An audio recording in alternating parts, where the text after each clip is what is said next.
किसानों को विज्ञान और प्रौद्योगिकी की सर्वोत्तम सहायता उपलब्ध कराई जाएगी। वस्त्र क्षेत्र के लिए हमारे 5F के समेकित विजन के अनुरूप इससे किसानों की आमदनी बढ़ाने में मदद मिलेगी और भारत के परंपरागत वस्त्र क्षेत्र में नई जान फूंकने के लिए गुणवत्तापूर्वक किसान की निरंतर आपूर्ति सुनिश्चित होगी। किसान क्रेडिट कार्ड के माध्यम से अधिक ऋण। किसान क्रेडिट कार्ड के सीसी से 7.7 करोड़ किसानों, मछुआरों और डेयरी किसानों को अल्पकालिक ऋणों की सुविधा मिलती है। संशोधित ब्याज सब्सिडी योजना के अंतर्गत किसान क्रेडिट कार्ड के माध्यम से लिए जाने वाले ऋणों के लिए ऋण सीमा 3 लाख से बढ़ाकर 5 लाख कर दी जाएगी। असम में यूरिया संयंत्र।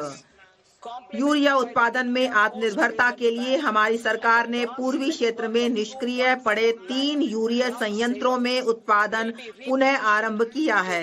यूरिया की आपूर्ति और अधिक बढ़ाने के लिए नामरूप असम में 12.7 लाख मैट्रिक टन की वार्षिक उत्पादन क्षमता वाला संयंत्र स्थापित किया जाएगा।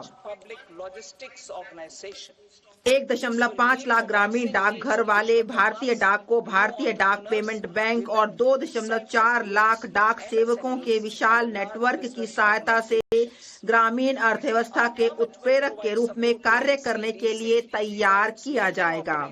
इसका विवरण अनुलग्न ग में दिया गया है।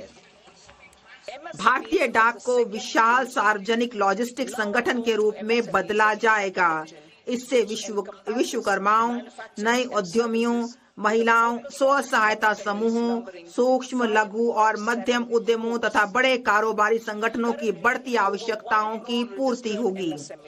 NCDC को सहायता। हमारी सरकार सहकारी क्षेत्र के लिए NCDC के ऋण कार्यों के लिए सहायता प्रदान करेगी। दूसरे इंजन के रूप में सूक्ष्म, लघु और मध्यम उद्यम। अब मैं दूसरे इंजन के रूप में सूक्ष्म, लघु और मध्यम उद्यमों की ओर बढ़ती हूँ, जिनसे 5.7 करोड़ MSME पर ध्यान के साथ विनिर्माण और सेवाएं शामिल हैं। MSME के लिए वर्गीकरण मानदंड में संशोधन।